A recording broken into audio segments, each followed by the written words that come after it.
listen to the webinar. So I will kick it off to Jeannie.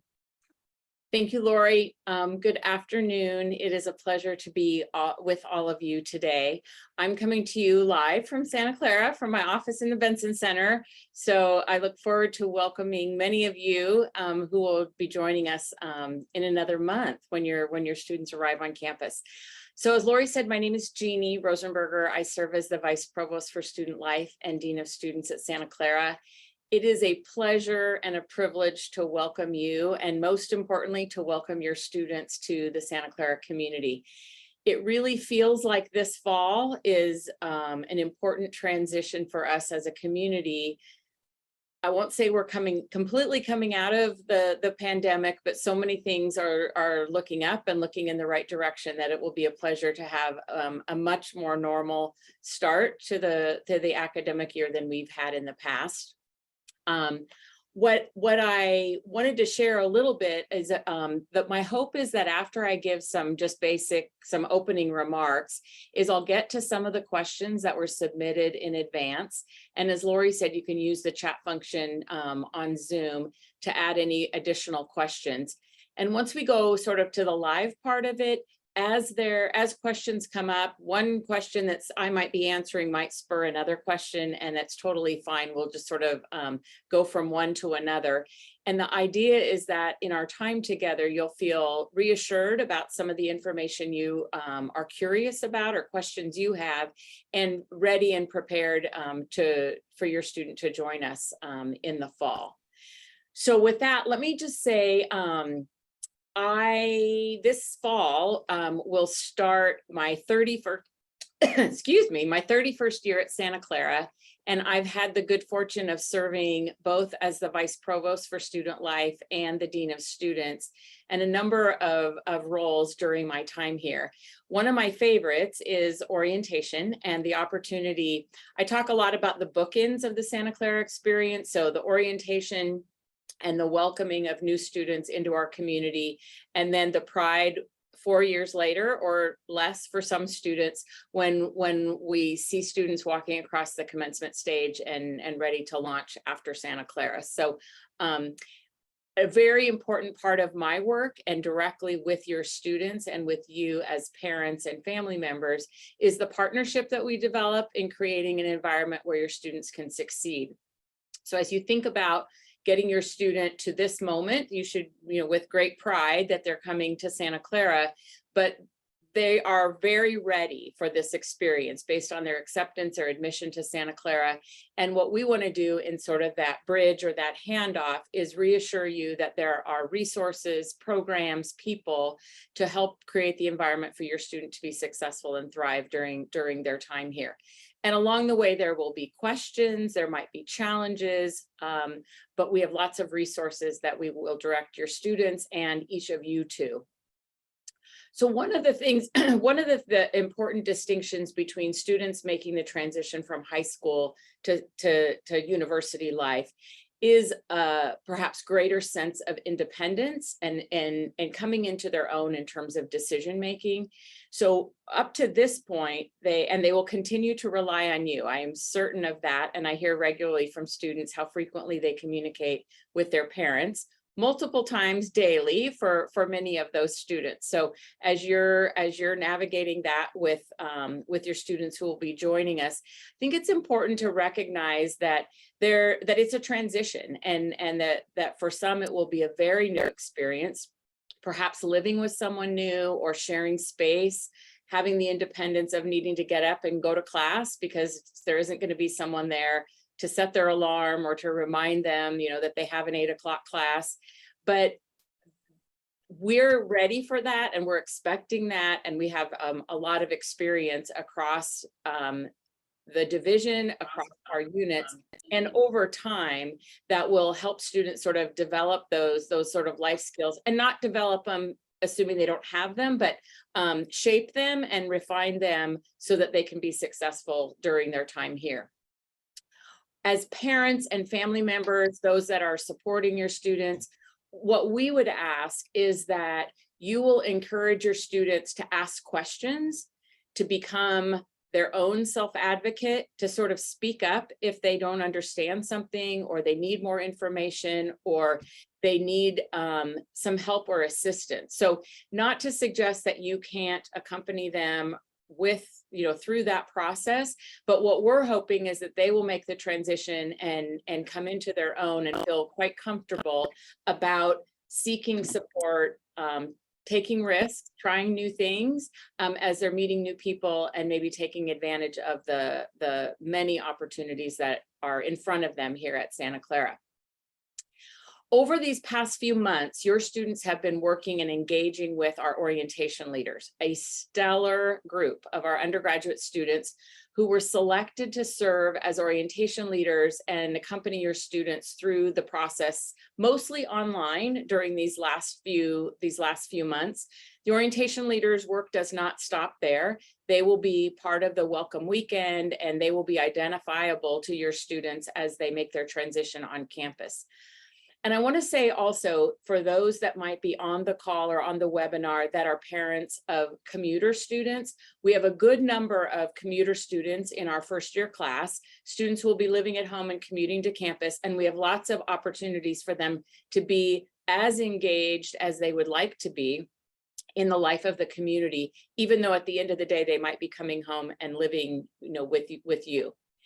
I also want to back up just for a second, because one of the things I wanted to share is that your students are part of the class of 2026 for Santa Clara.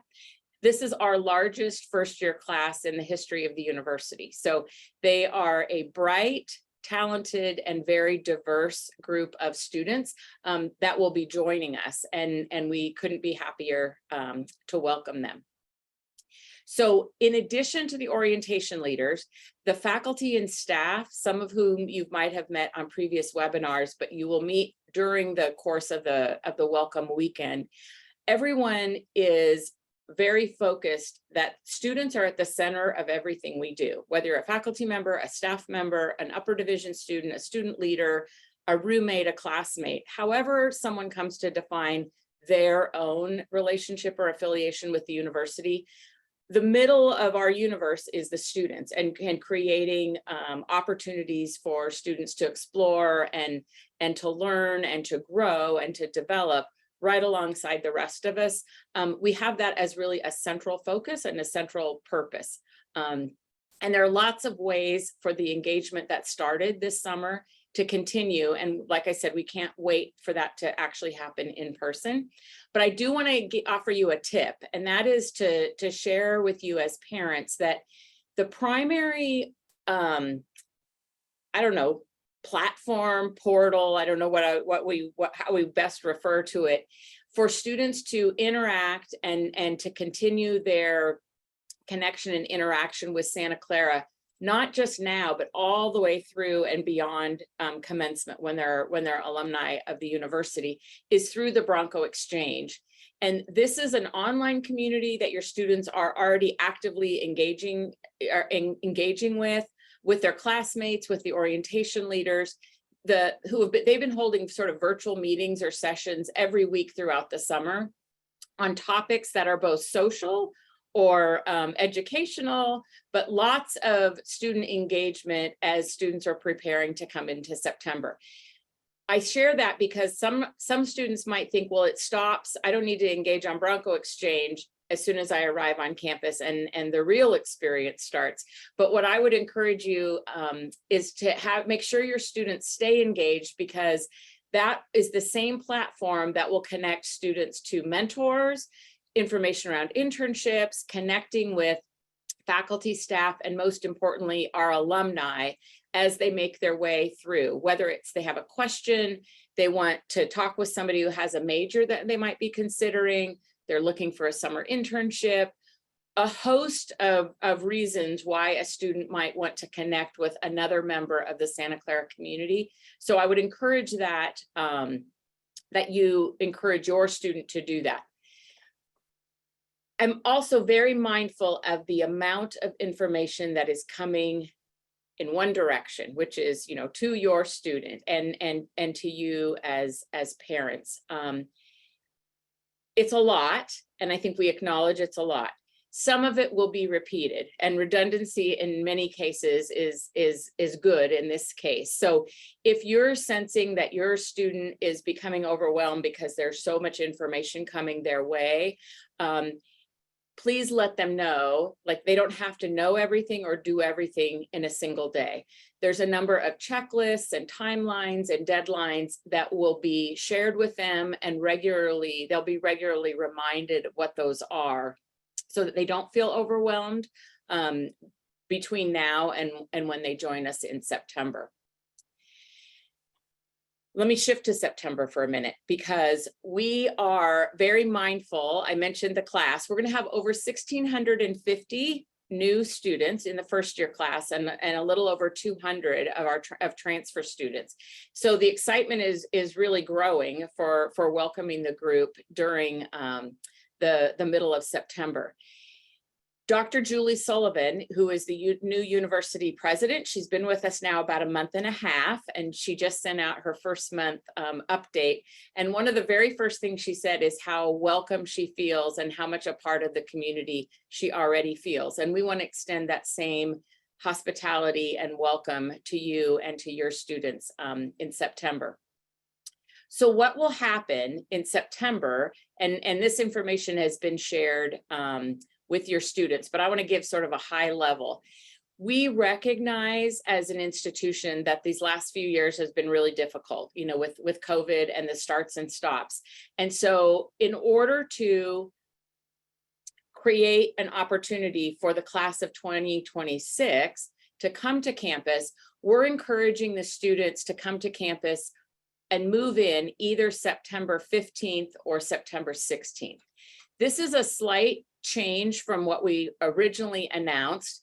And if for those of you, we will accommodate students who have made arrangements to come during the regular time on Saturday, which was the previously announced time. But we decided that for students who are able to make it to the Bay Area and to move in, we're going to give them a little bit of extra time to move in, to socialize. We have a lot of really fun events planned for the students. It really is about becoming a member of our community, getting grounded and getting a sense of what is it like to live in community, in the residential learning communities, or what's it like to commute to Santa Clara, you know, and a big part of the Thursday and Friday time is really about social connectedness, getting a sense of belonging, understanding the layout of the campus for those that maybe haven't been on campus at all, or since a campus tour, which might have been some time ago. So we will, and parents, you are welcome to come with your students. What I would say is the traditional welcome weekend will continue to be the Saturday and Sunday. And that's when the president will do her welcome. It's when we do a series of a resource fair, some tours back to the classroom. We'll give you all a chance to go to like a mini course with some of our awesome faculty, a chance to participate in the welcome mass. All are welcome. It's a Catholic liturgy, but all are welcome. And then there's a reception. So there's a host of things that would engage parents on the Saturday and Sunday. But if you also are able to join us, you can either drop your students off on Thursday and come back if that's possible, or if you're planning to stay for a number of days, just know that we have a full schedule of optional events for you and your students as well. I'll come back to answering questions maybe about that in just a couple of minutes. The other thing I want to acknowledge, and this is something that is really, really important for Santa Clara, is we are very aware of the demands on students, the stress, the anxiety, and the need for really strong, supportive mental health support for your students. And as an institution, we're deeply committed to providing the mental health care to meet the needs of a very changing, the changing needs of our students. So our high level goal is for every student to receive the support they need when they need it. And in order to do that, we need to make sure that we send make sure that you have accurate information, make sure that your students have accurate information, that our faculty and staff have accurate information, what programs and services are offered, how do students access those services. So we have spent months really revisiting with this question of what does it look like to transform our commitment to student mental health at Santa Clara. So some of what we've done, we've been hiring, we have 7 new additional mental health practitioners, and we have recruitment underway for some additional staff positions. Something that Santa Clara is launching this fall, which is very unique and I don't believe any of our sister Jesuit institutions have been able to do this just yet, but we are hiring 3 counselors in residence, and 2 of them we've already hired, and 2 have already started their work. They haven't met any students yet, but they are living in the residence halls, and we're actively recruiting for the 3rd. These are mental health licensed clinicians that are available to do mental health work, but we're situating them in the learning communities, in the residence halls, so that they become familiar with students, they become available, students will be able to do drop-in or just check in. They'll be hosting groups. So even if your student isn't perhaps inclined to seek that kind of support, I think what they will see is that there will be walk-in, very highly visible options for programs that really will help ground students in their own sense of what kind of support do they need and what kind of resources do we have available. So your students will be hearing a lot more about that. We also have are relaunching, we started it last spring, but CAPS 24/7, which CAPS stands for Counseling and Psychological Services. And that is we have a 24/7 support line that's answered by licensed therapists. So when CAPS they're open Monday through Friday, 8:30 to 5. But when they're closed and on the weekends, we have a very specific complimentary service available for students. So all hours of the day and the evening. The nice thing about it, and it may not come into play for your students right now, but it's also available to students who are studying abroad or students who live in other states. So if they happen to be home for a vacation or something, as long as they're enrolled at the university, they have access to the 24/7 service.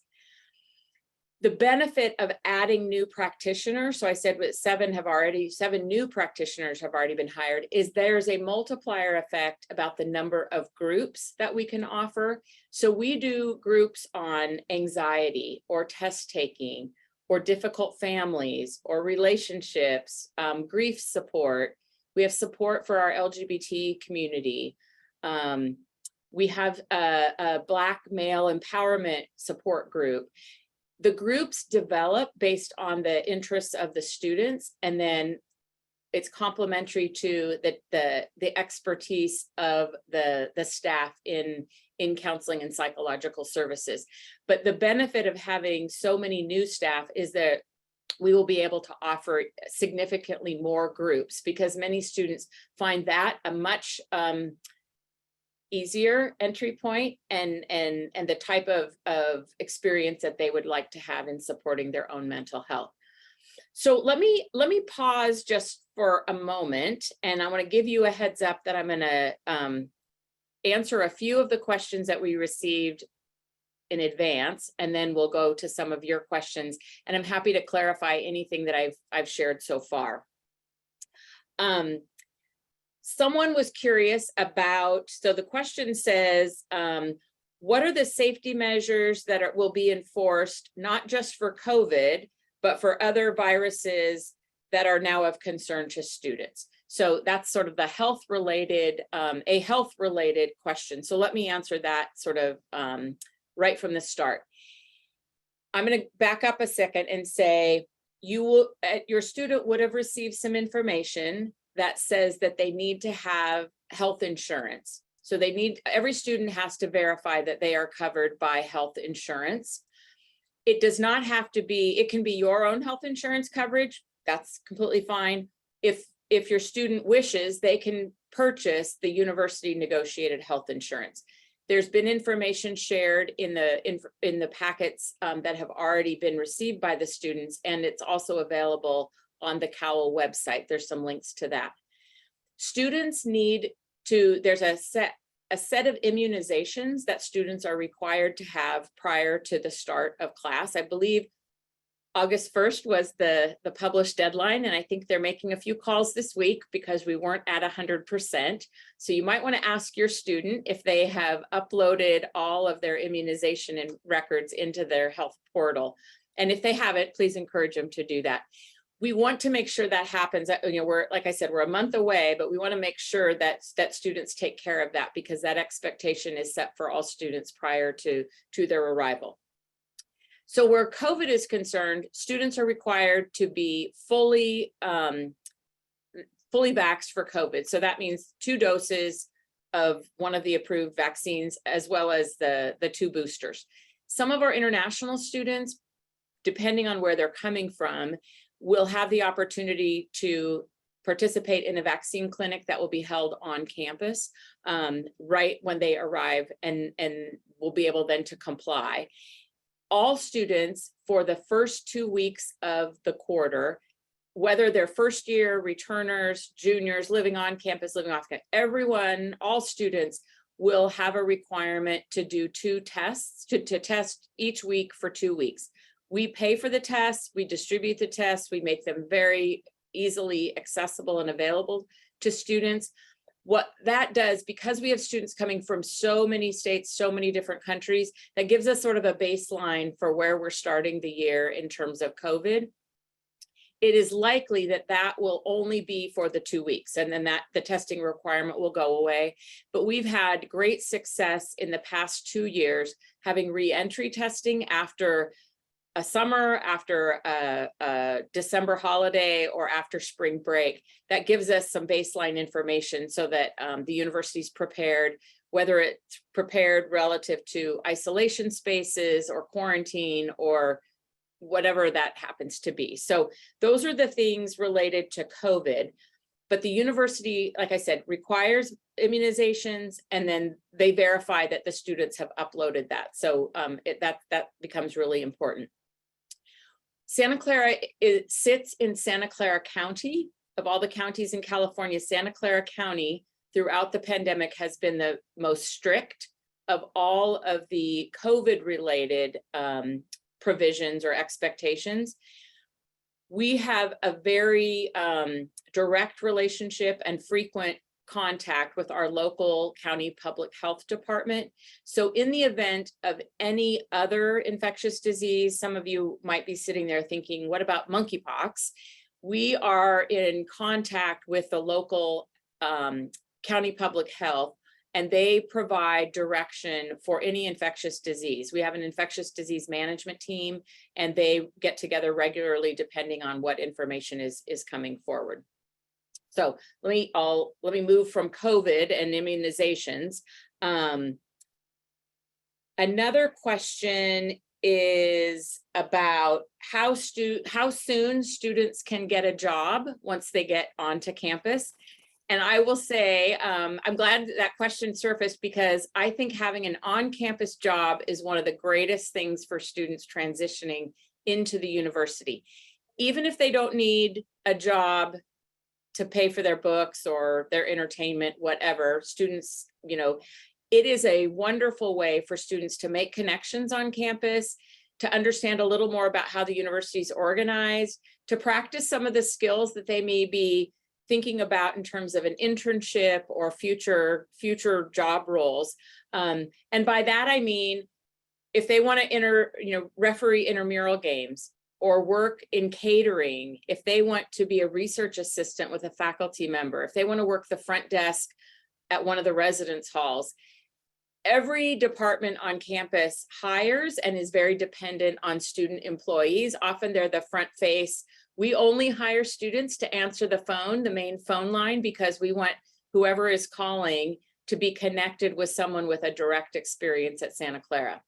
So your students would go through, Lori, I'm forgetting the name of it, the portal for student employment is managed out of, Workday. thank you, out of Workday. And just as soon, there are jobs already posted, and jobs are posted regularly throughout the year. So if your student is a little anxious about starting a job right away, they might wait till the second or third week, or even wait until the second quarter. They should just check through the Workday portal. And like I said, jobs are listed regularly. Most jobs start at the minimum wage, which here is higher than many other parts of the country. Their paychecks are set up on direct deposit, so it's a very easy and seamless experience for students. The other benefit of on-campus work, as opposed to working at the mall or working off campus, is that the university is very dialed into the student schedule and what the academic calendar is, when midterms, when final exams, when holiday breaks are. It's very easy for students to say, I'm going into finals, and so I can't work whatever that week is. There's a lot of understanding in that as well. The last thing I'll say about on-campus jobs is if student starts a job and it's like maybe not exactly what they want, or they're finding that the schedule is interfering with their studying, or they're having to make choices about other things they might want to be involved in. Just like any other position, I think with just giving appropriate notice, they are not bound to keeping the job for the whole year, or even for the whole quarter. That would be a conversation they would have sort of with a hiring manager. So let me stop there and actually ask Lori if there's questions that have come in since we started that I could answer. Yeah, of course. I've been answering most of them either directly or direct messaging them or answering them in general in the chat. I think the main clarification is, do students need their second booster now before they come to Santa Clara? What if they're not eligible yet, or if their doctor is not recommending them to take it yet? Yes. So we, when we talk about being fully vaccinated, absolutely, it's at whatever moment your student might be in their series of vaccines. So if they are not eligible for the second booster, they would just let someone know that. They can add that to their health portal in the notes. And the expectation is when they become eligible, that then they would do that. And certainly we can, there's lots of places locally where they can take care of that. Yes, so thank you for that question and the opportunity to clarify that. And I think I got most of the other questions answered and links put in the chat. So feel free. I have a few more before we go to open it back up. One was, and this was one that was sent in advance about, can a student join a club at any time during the school year or only at the beginning of the year? And I'm actually going to have Lori talk about all of the wonderful opportunities for joining clubs and how frequently that option is available to students. Yes, so we will be having the Fall Involvement Fair the first Thursday of week 1 to kick off joining student organizations.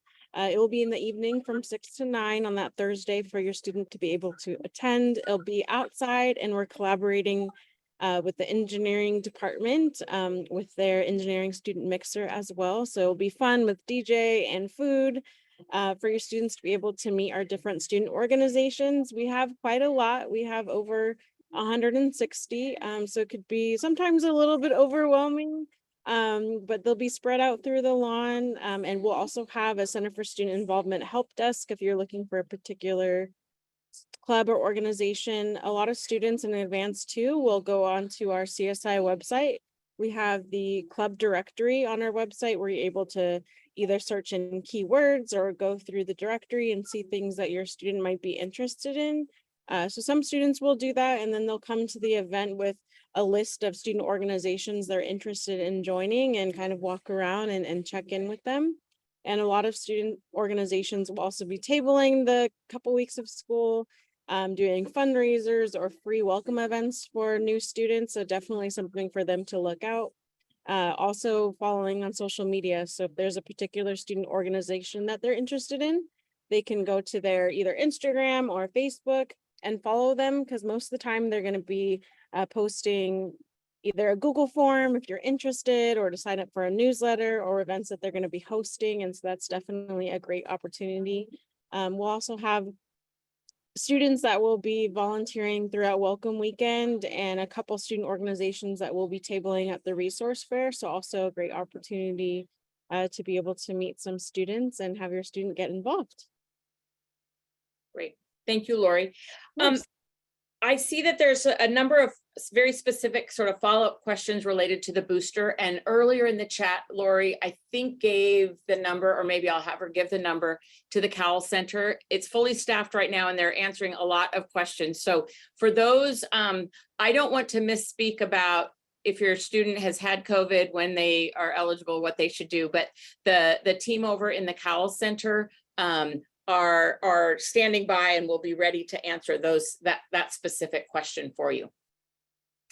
Okay, there's a question: what typical items should the student bring with them for the residence hall room? That is a great question.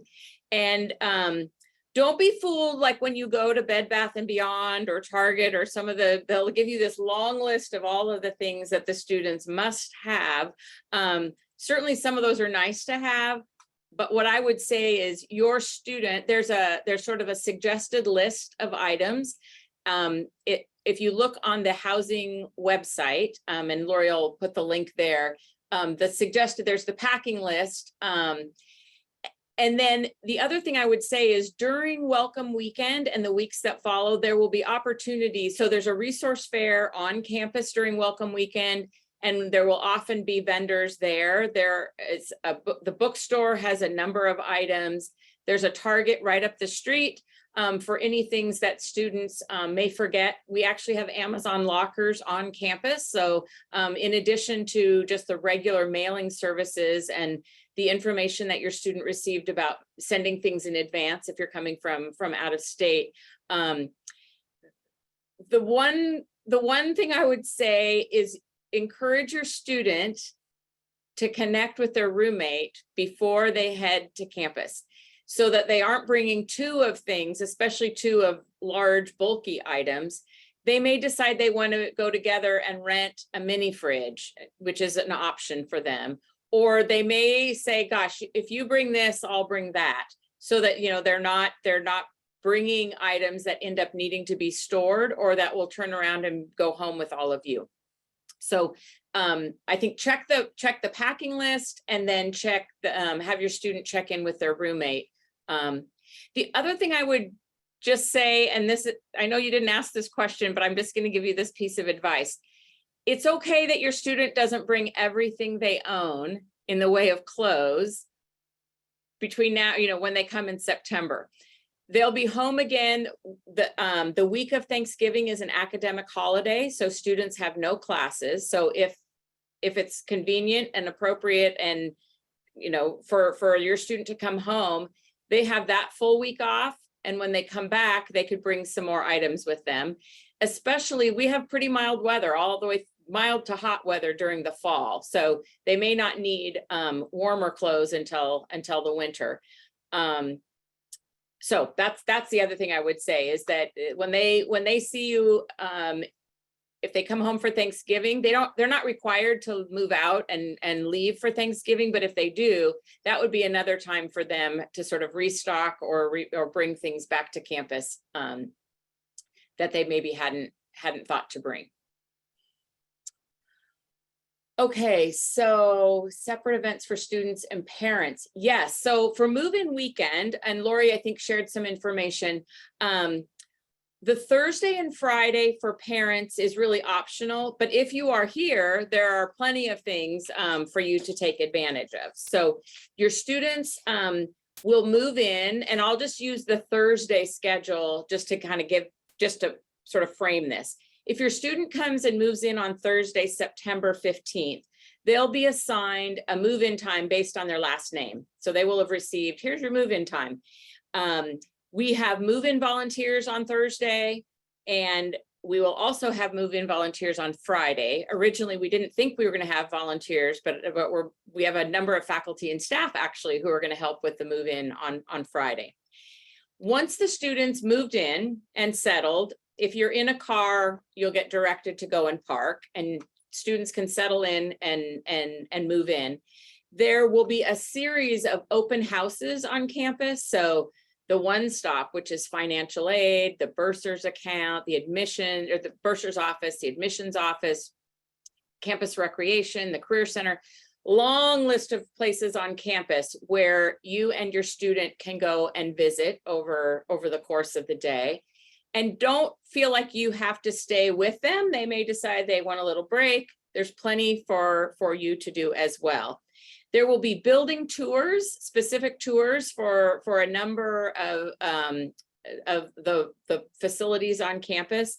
There will be what I mentioned, sort of some back to the classroom sessions where the format, it's going to be on the hour, I think from 1 to 3 or 1 to 4. And faculty will offer like a mini lecture on a topic, and then they'll engage in a conversation or a discussion like they would in the classroom. So that list is still shaping up, and so closer to the time, we'll be able to give you some additional information.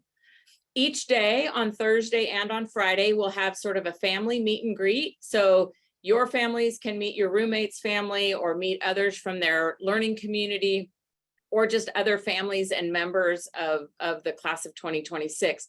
Purely social. There's no program. It's just a chance to come together again in community. There will be some administrators and staff and faculty on campus who will be there just as a point of welcome. Again, those are all optional. And then on Thursday night, there's an optional theater show in our Mayer Theater. If a performance is something that would be of interest to you and your family. For the students, we have some late night events. So we have outdoor events on both Thursday and Friday night. And again, this goes back to really the socializing aspect, the community building aspect, the getting a sense of being part of the community. So there's lots of things that will be happening, and that's on Thursday and Friday. Some very similar schedule, although Friday night there's also a men's soccer game, and parents are more than welcome, encouraged to come. I believe we're making tickets available to any parents who want to attend that. So then on Saturday, when we actually move into more the welcome weekend, Lori posted that schedule, and it's much more sort of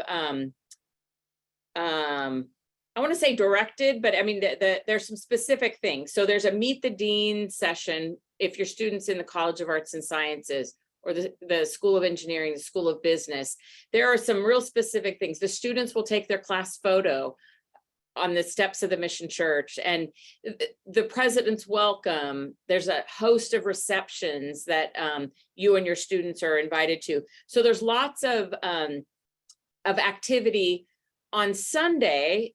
Saturday night, there's lots of late night activities for the students as well. And then on Sunday, we offer a very traditional welcome liturgy. And like I said at the very beginning, all are welcome. It is very much a time to come together in community. There'll be a blessing on the class and on the families as we start the new year.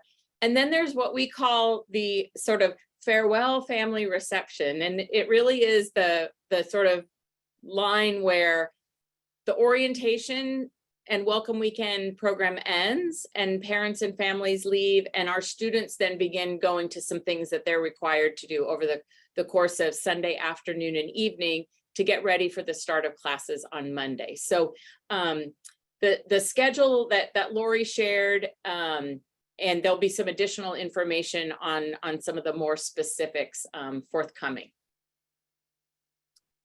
Okay, a couple more housing things. Microwaves. So microwaves are allowed, and students will have the option. There's a whole industry. There are combination microwave and refrigerators that students can rent. I don't know what the price is, but the benefit of students renting those is at the end of the year, they leave it in their room, and the vendor comes and picks it up. It's something that costs can be shared between the roommates. It also means you don't have to go buy one and pack one and then clean one and take it home and then do it all again next year. So more to come on from the students in terms of the microwaves. That's a longer answer than our microwaves, allowed. The answer is yes. Pretty much no halogen lights, no open flames. What else? No heating elements that are exposed, health and safety kinds of things. So the what to bring, there's also the what not to bring kinds of things. Can you help your senator? Absolutely, you can help. And it takes the whole village. So I'll describe from my perspective. Your student will have a move-in time. You'll get in a queue out that's being directed by the local police. Help us when it's off property. And then once you get on campus, our campus safety and parking group, you get in a line and it'll say, well, I'm moving into Dunn Hall, the Modern Perspectives RLC. You'll get in the right line. And when it's your turn, you'll go up and park. You and others, volunteers, will come and unload everything from your car. They'll label it with the room number that your student will tell us. And then we either immediately load those into a moving bin, a rolling cart, or if we're waiting on a cart because they're constantly coming and going, we'll set it aside. Somebody goes and moves the vehicle to park and you come back, and depending on where your student's moving into, their things may already have been moved into their room. Depending on how much stuff they have, it might take a couple trips, but we use the very large mailing carts that are on wheels to get the things from the curb, from your car to the curb into the student's residence hall room. For those of you that are traveling lightly, maybe flying in and only bringing in those belongings, students will also have the opportunity on Thursday and Friday and Saturday, actually, and the following week. They can borrow a cart and go over to mailing services, which is on the south side of campus, if they have sent packages in advance.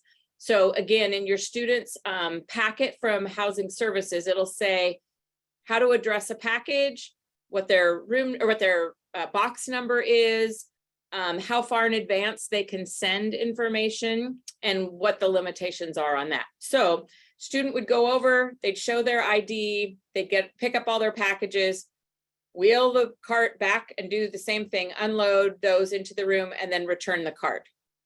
So in addition to the volunteers, we absolutely need anyone who is accompanying your student to make it the most efficient process. If your students are living in one of the buildings that's more of a high rise, so Dunn is 5 floors, SWIG, Sci-Fi Learning Community, is 11. We usually ask the students and the family members and volunteers that if they live on floors 1, 2, or 3, that they use the stairs, because that's a more efficient way, because there aren't a lot of elevators. So sometimes that's a little bit, that takes a little bit more time. But because we're staggering based on last name, as opposed to, we sometimes do it by floor, going every other floor. We're anticipating it's going to be busy, but we will have a lot of volunteers, and it's a very efficient process. So, okay, let's see what else. Friday. I've been answering most of them. It looks like for one of them, they ask for medical clearances when they'll be reviewed. And so I think it's to always check in with the Cal Center and give them a call to check from anything. Yep. Okay, so AC questions for residence halls that don't have AC, and we're not able to bring additional ACs into the room. You can bring fans, but your student isn't able to put like an AC in their window if the residence hall doesn't have AC. Yes. With the incoming class size, is there a concern that some books may sell out? That's an excellent question. We are planning for the larger size, and just so that the larger class size, which means sections of certain of their core classes, there will be more sections added. And since your students have already registered for their classes, they also already know what the course requirements are, or what the book requirements are for their courses. So I encourage your student, and Laura, you might have to help me figure this, remind me this. The student will have their class schedule, and then they can link to what are the books that are required for those classes. They can pre-order those and have those ready for pickup during welcome weekend from the bookstore. So it's essentially, it's putting in their book order. They get all pulled and boxed and ready. And then again, they go and show their ID and they'll say, here are your books for the quarter. If they're purchasing them through the Bronco Corner bookstore, which is the university's bookstore. Lori, what else can we say about that? Yes, and then if your student wants to, some students like to wait just to make sure if the book is going to be used during class, or what materials are going to be provided, or some of the questions if an online book is okay. So if your student has the professor's email, they can email them over the summer to check if an online version is okay. But yes, highly recommend to place your book order in advance if you're able to, and then for some reason the book isn't needed physically, or there's a cheaper electronic version, then you can always connect with the bookstore. Yes. So let me say about that, because students can buy a brand new textbook. That's an option. They can purchase, again, through the bookstore, a used book. They can order an ebook if that format is available for the particular textbook. Or they can try to find it on their own, independent of using the bookstore at all. The reason I mentioned that the books that are required for each class are connected to the course requirements is the faculty have already had to say, I'm teaching this class and these are the books that are required. But we want students to have as many options as possible. For some students, they don't mind a used book. It's not something that they're thinking that they're going to keep. Sometimes they have highlighter in them or something like that. But if your student is familiar and at ease with using ebooks, there's often those options as well. How do students get their ID? Oh, yes. So, Lori, do you want to say anything about the mobile credentials? Yes, so I'll put a link in the chat for you all, so your student is able to set up their credentials online.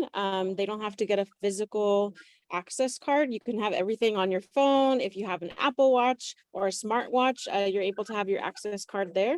So you can set up access account information on that link, and then it will also give information for online photo submission to make sure everything is ready before move-in. So it's definitely a step that your student can do. If they want to have a physical card, they can come to the access card office when they move in, or during welcome weekend, or during their first week of school. But they definitely have that digital version to be able to have access to. A lot of the students say, so they don't have to worry about losing it because it's on their phone or it's on their watch and they have quick access to it. So just go to that link and you'll be able to see the access credential. Yeah. And they will need to do that if they're living on campus, because that will activate their meal plan as well, and also the security to get in and out of the building. So that's one of the things on the short list, the checklist, that they need to make sure that they've done the access card.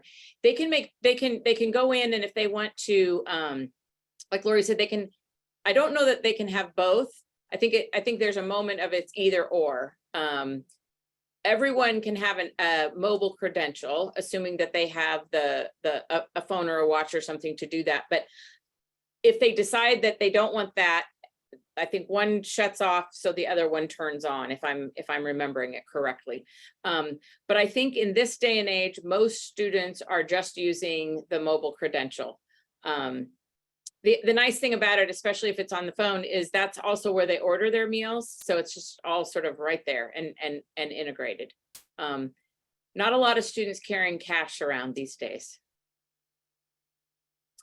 Okay, any other questions? We've covered, oh, I had, let's see, I had one other question. Actually, there might have been two. Let me just double check. Actually, just one. How does a commuter student stay connected with other students, or participate in clubs and group activities. I'll let Lori add to this in just a second, but we don't make a distinction of where the students sleep over at night.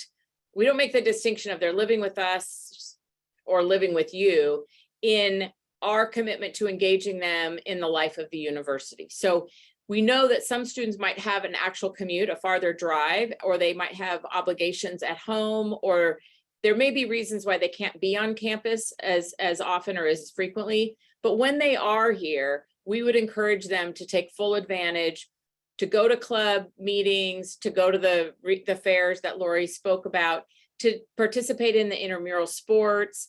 To every student who's a first year will have the opportunity to be connected to a residential learning community. So even if they're not living in a learning community, they can be affiliated. And then in between classes, they can go to the library, they can go grab a snack, they can go work out, or they can go, we have some areas for the students to relax in between classes. So I would just say, if you're the parent of a commuter student, to really encourage your student to attend. There'll be a commuter event over Welcome Weekend, at least one. And that's coordinated by Lori's team in the Center for Student Involvement. So anything else you want to add to that? No, I think that was good. There will be a community student welcome during week 1 that is hosted by the student organization Commuter Student Association. But yes, also if they want to email CSI SCU, we can give them access to our office in Locatelli for our commuter space. And that's 24/7 access. So if they're getting off of the train early in the morning, even if our office isn't physically open, they're able to get in with their access card. So if that seems of interest to your student, then we have lockers and desk space for them as well. So if they have time in between classes, if there's a larger gap, they can definitely make themselves at home in our office and other spaces on campus as well. Great. Okay, let me go back for a couple of questions, catch up. Can the students have a refrigerator? Yes. And like I said, they could rent them, or you can bring them. There's some specifications in the what to bring or what not to bring checklist from from Housing Services. Okay, my son loves tennis. Can he bring his tennis ball machine? What opportunities are there to play? There are tennis courts available on campus. I'll be honest, I don't know the answer about the tennis ball machine. It sounds like it might take up space, which depending on where your student is assigned, there isn't a whole lot of discretionary space or storage, but we have tennis courts available on campus, and there are posted hours of when they're available through campus recreation. We have a tennis team, an intercollegiate tennis team, so they use some of the courts some of the time, but the courts are available to other students. They are well lit, so there's tennis, students can play tennis into the evening as well. And the students access it using their card, their mobile credential. So if the courts aren't generally open, they just they tap their card, and that will unlock the access to the tennis courts. Okay, so let me go back up, because there was a question that said you order meals. So let me just explain. The university students who are on a dining plan, so your students who are living on campus also have a dining plan. All of it's all mobile ordering. So there's an app on their phone where a student, and it's what's really great. So I just was showing someone yesterday, you click on the mobile app, all of the venues that are open will pop up. They'll tell you what the wait time is for ordering, and you can order. So you want a latte, you can order a latte, and it'll tell you what the approximate time is. Students can order their breakfast, their lunch, their dinner. If they're leaving class or on their way to class, they can order through the dining hall, the marketplace in Benson, the Mission Bakery. We have 3 satellite cafes that students can eat at on the campus. They will, over the course of their first few weeks, really get the knack of pulling up the menu, deciding what they want. Do they want pizza? They feel like a burger? Do they want to have sushi? Or they want a bowl of soup? I mean, anything that they might want. And if your student has any food allergies or has any special needs relative to gluten-free or whatever, the chef will work with the students. It's all the ingredient information. It's coded at the point of sale or point of pickup. But also we encourage students who might have some particular nutrition needs to set up a time to talk to the chef, because every week he would go through and say, here, eat from the food prepared at this station or that station. There's lots of live demonstration cooking that's happening, but it's very convenient for students just to order their meals and then pick those up at different places on campus. Okay, what is the alumni event, welcome event that's happening this weekend? Okay, if you are local, I'm going to guess that you mean the summer send-off, if whoever asked that question. So let me just say, one of the things that our alumni office has done for the first time in a while is, if for any students who are local to the university, they've also done a few in they did one in Chicago, they did one in Hawaii. They're doing a number of geographically diverse sessions. But this weekend on Saturday, there's a welcome reception for students from the Bay Area. And there's one at, I think at 12:30 and one at 4:30. I will check that in one second. It's purely for students to meet other students who will be part of their class. So it's not a requirement. They are at noon to 2 and 5:30 to 7:30 on campus. So if you are an alum, or if you receive something from the Alumni Association, and if you're local and want to participate, please RSVP to do that at your convenience. Can students move their room out? Okay, can students move in outside of the time they've been assigned? Yes and no. If your student can't make their assigned time, they certainly can come at a later time, but that should be coordinated with the Housing Services Office. Not as big a deal if it's actually, you got assigned a time on Thursday and you're not coming till Friday. That shouldn't be a problem.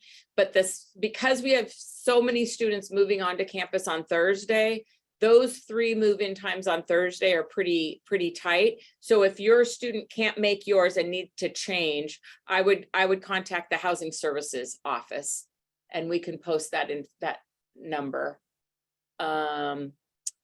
Meals, okay. So for students who don't have a car, what public transportation exists and it's easier to pay as you go, or you recommend getting a pass? There's lots to say about transportation. So Lori posted some of the transportation options. The VTA light rail is right across the street from the university. So students can go south as far as Gilroy, north all the way up to 4th and Townsend, which is right by where the baseball stadium is in San Francisco, and parts in between. In a normal year, we would have a full complement of Zip cars available on campus. Because of the pandemic, Zip cars sold off a lot of their fleet, and we are only now rebuilding back our fleet of Zip cars on campus. So we have some, but we don't have quite as many as we have in the past. A lot of students will have a bike, although it takes probably 8 minutes to walk from the farthest point of campus to the other side of campus. Bikes and skateboards are really probably the most popular, with skateboards maybe edging out bikes for most students. If your student is coming with a bike, let me recommend a U-lock, the really hard U-lock. And if your student doesn't have one, we sell those at cost over at Campus Safety and Parking and Transportation Services. They'll be selling them during Welcome Weekend. We don't have a lot of theft on campus, but what we have, the theft that we do have are bikes that are secured just with a cable lock that are really easy to cut, and laptops that are left unattended in plain sight. Like at the library, you get up to go get a coffee, or you get up to use the restroom. it doesn't happen a lot, but the thefts of opportunity are probably what we experience most on campus. So as your students are preparing, they just need to keep their belongings, secure, and that might mean be, with them, or in the case of a bike, to use the greatest level of security, which would be a U-lock. Okay, is there a basketball club?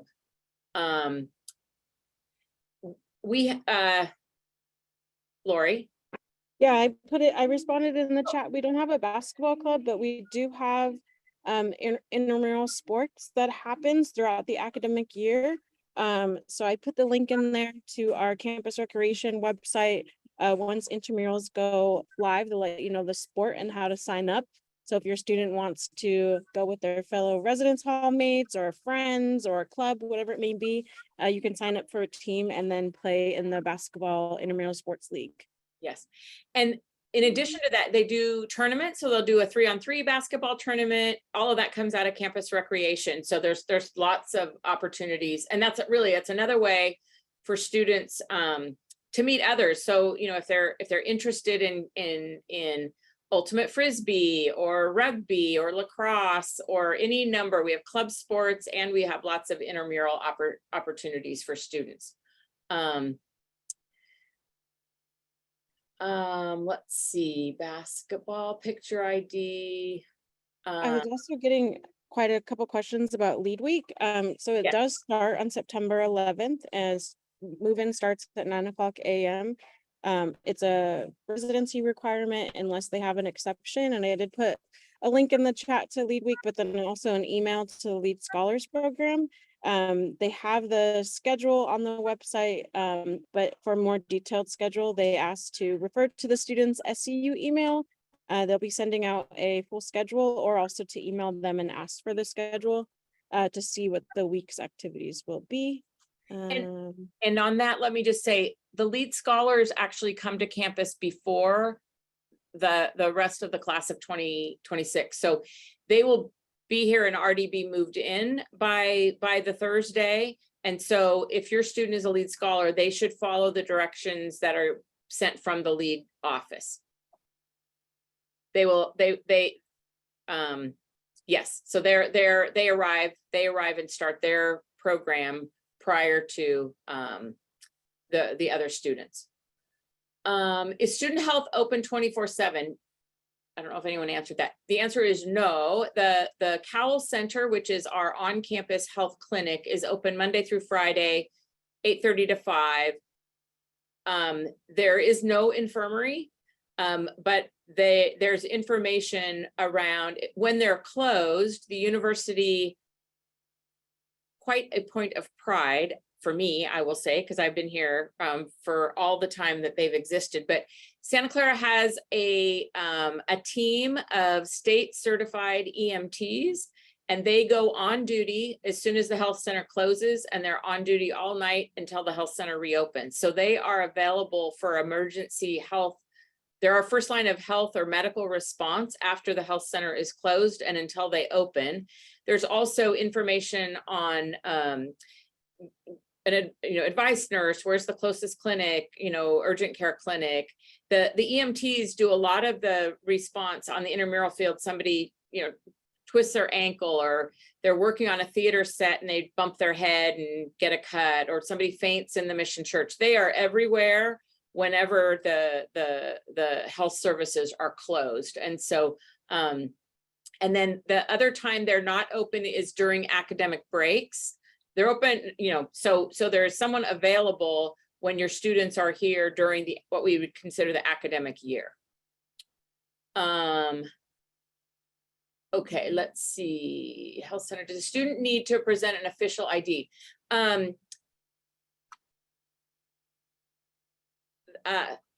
That's a good question. I don't know how to answer that. I would say a student should have an official ID on them, whether at some point they're going to have a Santa Clara ID, either a mobile credential or a hard copy. All that does is acknowledge that they're a Santa Clara student and that they're enrolled and that their card is active, right, for services and participation.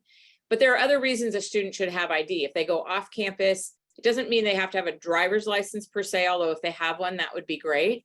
A passport works, but we would want students to have access to a government issued ID if that is available to them. And then to secure that when they're here, I mean, having your ID in your wallet is fine, but if it ends up that it's a passport, we would want to make sure they take advantage, if they're living on campus, of the locked drawer that they all have available to keep that safe and secure. But for travel or just any number of other circumstances where they would need to show an ID, and not everybody will accept a student ID, especially off campus, as a legitimate form of ID.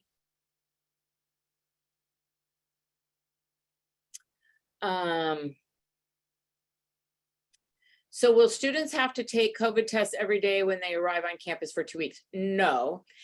Let me clarify what I said earlier. We'll do re-entry testing, and we'll ask them to take a COVID test once a week for the first 2 weeks. And that information, I think on September 1st, they're going to send out the real specific information from the COVID team to all new and returning students with the specifics about the COVID testing. So again, that's just baseline testing for us.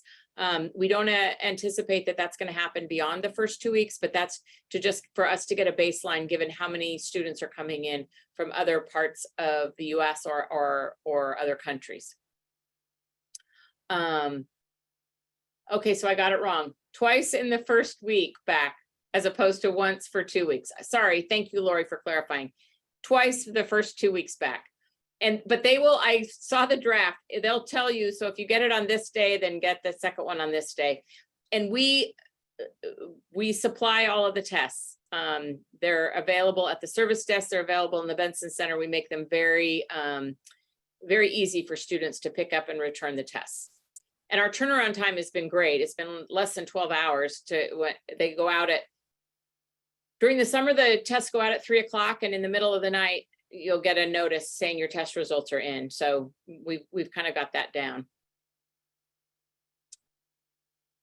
Okay, it's a little after 2. So let me ask if there are any other, we've got a hand raised.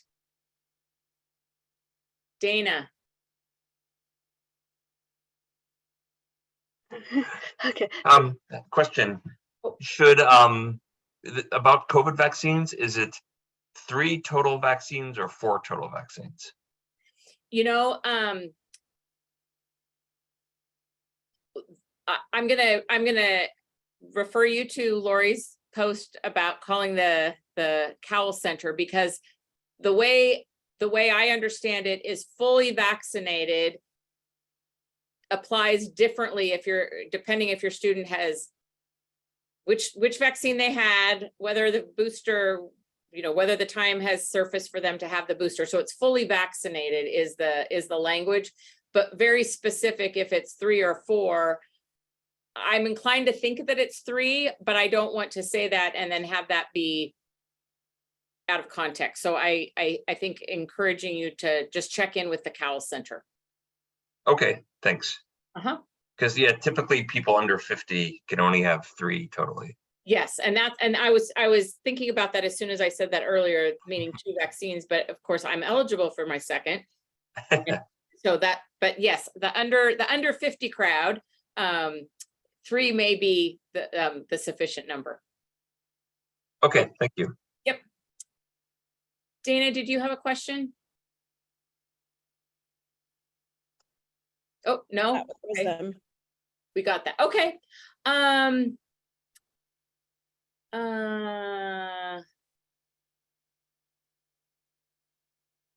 There's one recent in the chat about the Cowell Center. Yeah, so if you give Cowell Center a call and they do that recommendation, just follow their recommendation that they provide you. So it'd be the same specifically if you all have any questions with COVID or vaccination or immunizations, make sure you do call the Cowell Center so they can also make a note of it on your student's record. Yes. So let me sort of end where I began, which is to tell you how excited we are to have your students with us for the next likely 4 years, I mean, for most of them, and how excited we are to be able to welcome you all in person. It's an important transition time for your students, for your families, and certainly for us. And we are doing everything we can to be prepared and ready to welcome you and your student, and any ongoing questions you have, please let us know.